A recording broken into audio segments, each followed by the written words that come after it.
Hey, what is up guys, MKBHD here, and this is the Nexus 5. This is easily one of the most anticipated phones of this whole year, and now it's here. Now it's official, and this is the full review. So we'll start off with the design. So this phone comes in black or white, and a 16 or 32 gigabyte model. I chose the 32 gig white. I'm calling it the Stormtrooper phone, others are calling it the Panda phone, but I like it. I think the design is pretty classy, pretty clean and neat. I did a full video actually on all the differences between the black and white model, so that'll be the first video link right below that like button. But the only thing I found since that video is that this white Nexus 5 is really not actually pure white. It's actually more of a shale or off-white color to prevent it from getting noticeably dirty very quickly, and that works. But the Nexus 5 has a very understated design, like some other Google hardware. LG manufactures this guy, but it looks almost nothing like the LG G2 that it's technically based off of. It has a soft touch finish on the back, and it's totally flat, like very little curve until you get to the outside edges, and then there's a camera bump. But one thing that really strikes you when you're holding the Nexus 5 is just how light it feels in the hand. When you first pick it up out the box, it feels unreasonably light, but it's only 130 grams, so way lighter than the Nexus 4 and the HTC One that's made of metal. It's actually the same weight as the Galaxy S4, but it still feels more solid in the hand because of that soft touch finish on the back, the rubberized back, and although this white one does have some glossy plastic on the sides. But in the words of Matthias Duarte, this is hardcore plastic. No, seriously, he actually said that. Either way, the rest of the Nexus 5 design is pretty solid. The buttons are really nice and clickier and more tactile than most other phones. That screams quality. And speaking of quality, another thing about this phone that's impressive is the display, and rightfully so. It's a 5-inch 1080p display, and it's incredibly sharp, as you'd expect, with 441 pixels per inch, and it's an LCD display, so it's super high brightness in daylight, viewable from a ton of angles, and overall a very accurate, pleasing display to the eye. The only possible complaint I could have about this panel are the contrast ratio. Sometimes it looks a little bit washed out, and the fact that I could see the LCD panel's backlight when holding the phone at an angle. I don't know if I just got too used to AMOLED displays that don't have this problem, or never realized this, but it became a thing that I just kept noticing. But this is hands down a big, beautiful display. It's even accented a bit more by the fact that the navigation bar at the bottom and the notifications up top are transparent, so the display really just dominates a big wall on the front of the phone. Also, another minor thing I noticed, on the white model, the circular earpiece, which is already pretty unique, kind of glows a bit, and every time I pull the phone out of my pocket, especially outside, I kind of half expected that to be the notification light because it's so bright. But it's not. It's just a really bright, constantly glowing white orb in the rest of an otherwise black phone. The actual notification light is multicolor, and it's in the bottom center, just like the Nexus 7s, but I think it would have been awesome if they put the multicolor LED in the earpiece. Oh, and the earpiece on the device and the voice quality are actually pretty good. I actually really like that little accent for the earpiece. But what's not really good is the speaker. Now, when you try to cram the same specs as a high-end $700 phone into a $350 phone, you inevitably have to make some sort of shortcut.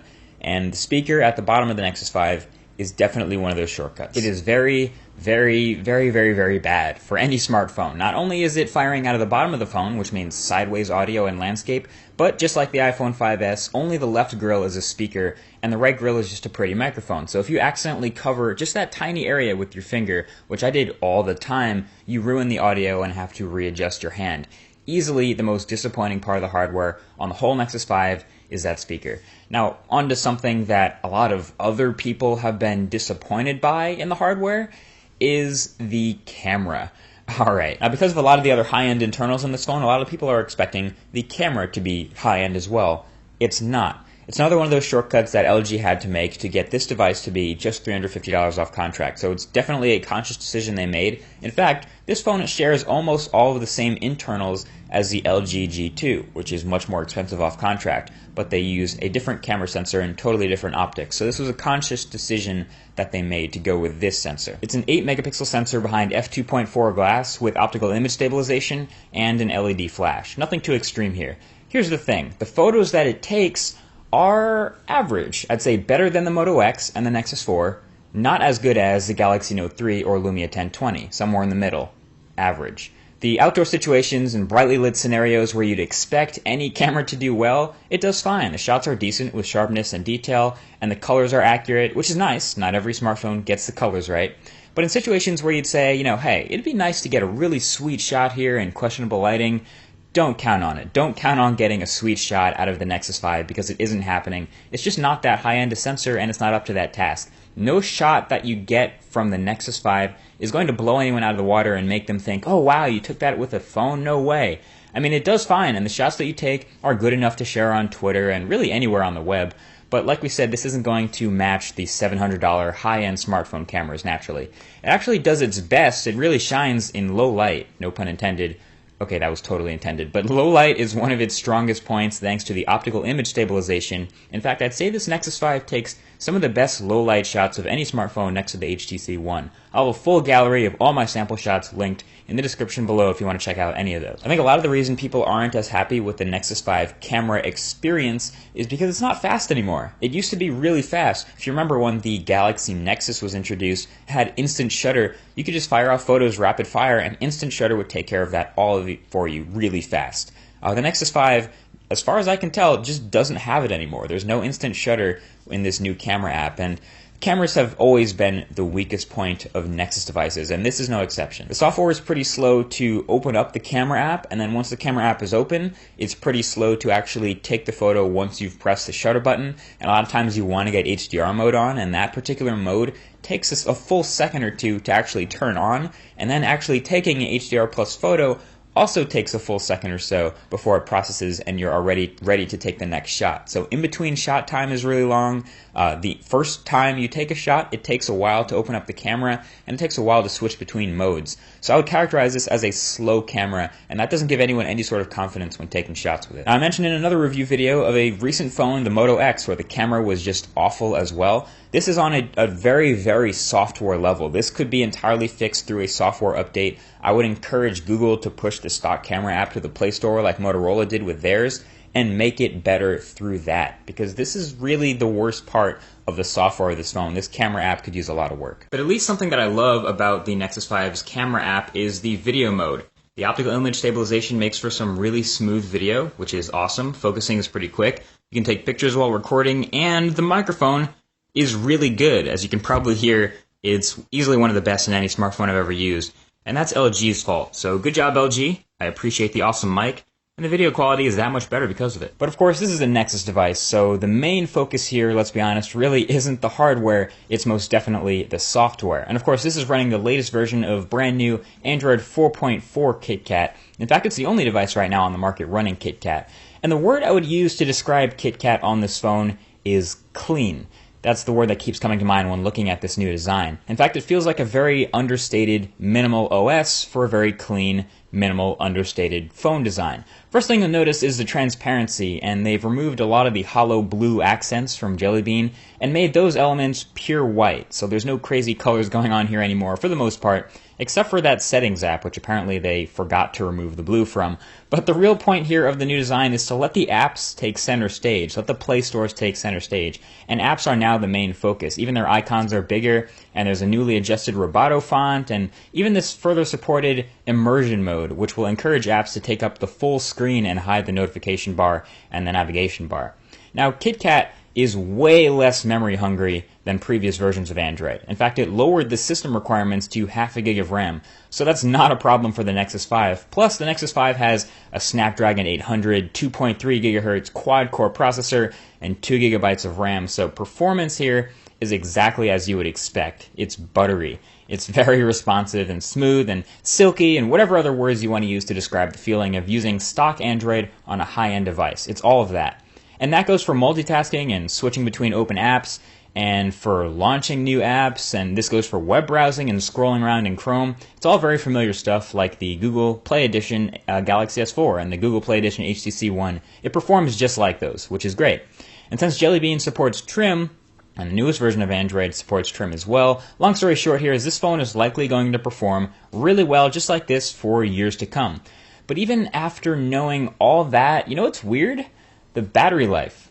I'm surprised by how inconsistent the battery life really was with this Nexus 5. Now, it has a Snapdragon 800 chip, and that's supposed to be a power sipper, and Android 4.4 is supposed to be less memory intensive, and there's supposed to be, new location settings in Android 4.4 to use even less battery, and optimization on a Nexus device should be at an all-time high, and it has a modest-sized 2300 milliamp hour battery, but yet actually could not make it through an entire day on the Nexus 5 battery without recharging at some point during the day. Still haven't done it. And that sucks. I mean, I get up at 7 a.m. and at some point before maybe 5 p.m., the battery will be dead and I have to get it onto a charger. Now it helps that this supports wireless charging, so I can just drop it on an orb anywhere, and it helps that it's actually a quick charger because it's only a 2300 milliamp hour battery, but still, I wish the battery was better. The phone is very slim. It's one of the thinnest out there, and it's already extremely light. I would not have a problem at all if LG had put a larger battery inside and made it a little bit thicker. Bigger phones, even the curved phones out there right now, tend to be a little bit easier to hold than the flat, thin ones. And this is a flat, thin phone, and I would have rather seen a slightly bigger and maybe more curved phone with a bigger battery just to get it through the day at least once. Now, as technically a developer device, I don't even know how much Google would care about the battery life, the camera, and the speaker on the Nexus 5. But at least 2 out of these 3 things could potentially be fixed with an update to Android straight from Google. And it's a Nexus, so you will get that update fast.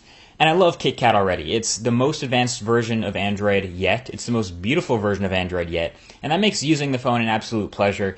And I use my phone all the time. I'm basically a power user, I could say. And if I could find a way to get more than what seems like the maximum of 3 hours of screen on time in one charge, I would be super happy with this phone. But even now, I am definitely satisfied, and I'm moderately happy using what I think is a really sharp, eye-catching device and the best version of Android out there, KitKat. It also has one of the smallest learning curves of any versions of Android. There's more visual cues starting right on the lock screen where they have an up arrow for Google Now and an actual camera icon like iOS 7 that tells you that you can swipe to get into the camera. It's an even better thought out operating system, and you can see much more attention to detail in a lot of places, even if they did forget to take out the hollow blue from the settings. There are still also all kinds of little things in Android 4.4 that you notice after a while. They're like, hey, why does it do that? You know, little quirks like in the Hangouts SMS integration, it has a separate thread for your Hangouts and your SMS from the same person. I feel like it should recognize names and combine those.